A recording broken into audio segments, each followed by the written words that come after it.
एक टीम है, टीम की तरह काम करते हैं। सर पुलिस की भर्ती का मुद्दा हमेशा उठता है, विपक्ष उठाता है कि हरियाणा में पुलिसकर्मियों की कमी है। हालांकि विज्ञापन जारी हुआ है 5,500 पुलिसकर्मी भर्ती किए जाएंगे।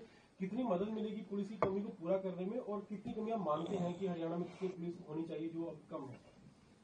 पुलिस में करीबन हमारे पास जो अभी सैंक्शनड स्ट्रेंथ है करीबन 70,000 की है, और जहां तक मेरे पास फिगर्स हैं करीबन 55,000 की अभी पोस्टेड है। 5,000 का आज एडवर्टाइजमेंट आने वाला है, जिसमें 5.5 के करीब का, जिसमें 1,500 महिला कर्मचारियों के होंगे। तो उसको मिला के लेट्स से 60 हो जाएंगे। तो उसके बाद चरणबद्ध तरीके में, क्योंकि एकदम से अगर हम रिक्रूट भी कर लेते हैं, हमारे पास ट्रेनिंग फैसिलिटीज नहीं है। मैक्सिमम जो हमारी 3 ट्रेनिंग इंस्टीट्यूशन है उसमें 5,000 एट ए टाइम कर सकते हैं। तो वो सब चैलेंजेस देखते हुए हम इनको फेजेज में इनको हम भर्ती करेंगे। इनके बाद भी 10,000 कमी रहेगी। सर पुलिस में कल प्रेस नोट आया सर एंटी करप्शन ब्यूरो का। सर उसमें बताया गया कि पिछले साल 2025 में trap proceedings were carried out against 44 police officers, और हर साल जो होता है सर पुलिस डिपार्टमेंट ही नंबर 1 पे होता है जिसके अगेंस्ट ट्रैप प्रोसीडिंग सबसे ज्यादा। जी जी, इसका मतलब ये नहीं है कि बाकी जगह भ्रष्टाचार नहीं है। इसका मतलब ये भी है कि हम अपने डिपार्टमेंट में भ्रष्टाचार को लेके बहुत सजग हैं, और क्योंकि हमारा पब्लिक इंटरफेस इतना ज्यादा है तो ऐसे केसेस भी ज्यादा होते हैं, और जो भी सूचना मिलती है हम उस पर तुरंत कार्रवाई करते हैं। चाहे अभी पिछले महीने ही हमने एक SHO पे भी कार्रवाई करी। तो जो भी ये रॉटन एप्पल्स हैं इनके ऊपर ना केवल कार्रवाई होगी, उनको हम इंश्योर करेंगे कि वो इस फोर्स में ना रहें, उनके ऊपर स्ट्रिक्टेस्ट कार्रवाई की जाएगी। और एज पर लॉ, मैं इतना बिल्कुल एक्सट्रीम में नहीं बोलूंगा कि बिल्कुल कल ही हम डिसमिस कर देंगे। एज पर लॉ जो उसमें कार्रवाई होती है, चाहे उनको डिपार्टमेंटल करके डिसमिस करना पड़े, चाहे क्रिमिनल केस करके रजिस्टर करके डिसमिस करना पड़े, जो भी ये भ्रष्टाचारी हमारे पुलिस विभाग में पाए जाएंगे उनके ऊपर हम स्ट्रिक्टेस्ट एक्शन लेंगे। डीजीपी सर, जिस तरीके से public facing institution police department को माना जाता है, क्योंकि एंगेजमेंट बहुत जरूरी है जनता के साथ, यही आपका जो ट्रस्ट है जनता के बीच में बनाएगी, तो इसको लेकर भी किस तरीके के काम रहेंगे? क्योंकि कहीं ना कई बार ऐसा चाहे कंप्लेनेंट हो या फिर जनरल पब्लिक भी हो, वो पुलिस से मैं सोच रहा था ये मैं आपको नेक्स्ट टाइम बताऊं, बट चलो आपने तो मेरी एक स्कीम है मददगार पुलिस में, आई हेल्प यू, ठीक है। उसके तहत हम समाज के हर वर्ग को टच करेंगे, चाहे वो स्कूल गोइंग बच्चे, कॉलेज गोइंग स्टूडेंट्स हैं, चाहे छात्राएं हैं हमारी, वर्किंग वुमेन है, या बुजुर्ग हैं, या रात में ट्रैवल करने वाले यात्रीगण हैं।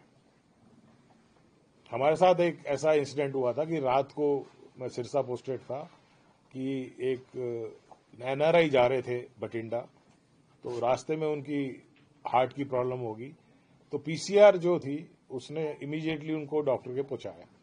बट ये कोई ऑर्गेनाइज्ड एक सिस्टम नहीं था। तो फिर मैंने कहा ये तो बहुत ही जरूरी चीज है, रात को अगर ऐसी प्रॉब्लम हो जाती है, उस टाइम इतना नेट भी नहीं था और मोबाइल भी नहीं था, तो हमने स्कीम कंसेप्चुलाइज की कि रात को एक यात्री को क्या क्या प्रॉब्लम हो सकती है।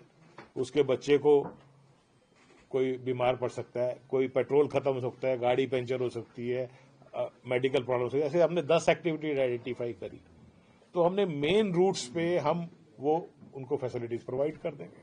It is as simple. तो ये स्कीम है, मे आई हेल्प यू, तो हम इसको इम्प्लीमेंट करें। ऐसे हमारे पास बहुत सारे आइडियाज हैं जो मैं बैठ के सोचता था अपने हरियाणा के बारे में, हरियाणा पुलिस के बारे में। पुलिस वेलफेयर में भी बहुत जरूरत है। अभी मेरी बेटी की शादी हुई तो उसमें बैंकेट हॉल की चार्जेस 5 लाख रुपए। तो जब हमारे पुलिस मैन के बेटे की शादी होती है तो उसको भी इतना खर्चा करना पड़ेगा, कहां से लाएगा? तो मेरी स्कीम है, हम पुलिस लाइन में एक बैंकेट हॉल और 4-5 कमरे बनाएंगे, ताकि एक तो जो हमारे पुलिस कर्मचारी हैं उन पे कोई इस टाइप का खर्चा ना पड़े, और उनके लिए हम कुछ ऐसे स्कीम लेके आएंगे कि हर बेटी की अगर शादी होती है तो हम उसमें 5 लाख उसको हम वेलफेयर से दे सकें। तो ऐसी बहुत स्कीम्स है। किसी का बच्चा अगर हॉस्टल में जाता है इमीडिएटली 2 लाख रुपए मांग लेते हैं, कहां से लाएंगे? तो हम उसको वेलफेयर से कंट्रीब्यूट करके ऐसी स्कीम हम लेके आएंगे। ये सब हमने सोचा हुआ है, ठीक है।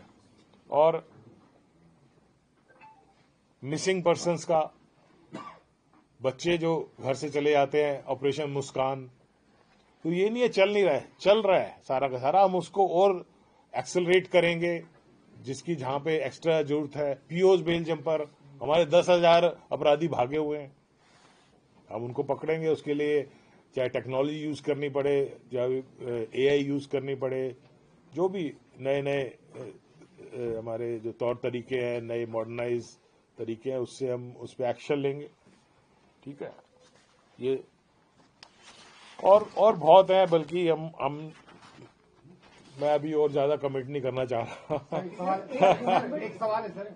हमारा यहां तक है कि हम एक गांव को अडॉप्ट करें और उसको सैनिटेशन की, हर थाना एक गांव को अडॉप्ट करे और सैनिटेशन से रिलेटेड, सफाई से रिलेटेड हम उनको मोटिवेट करें, वहां पे प्रदूषण को हम कंट्रोल करें।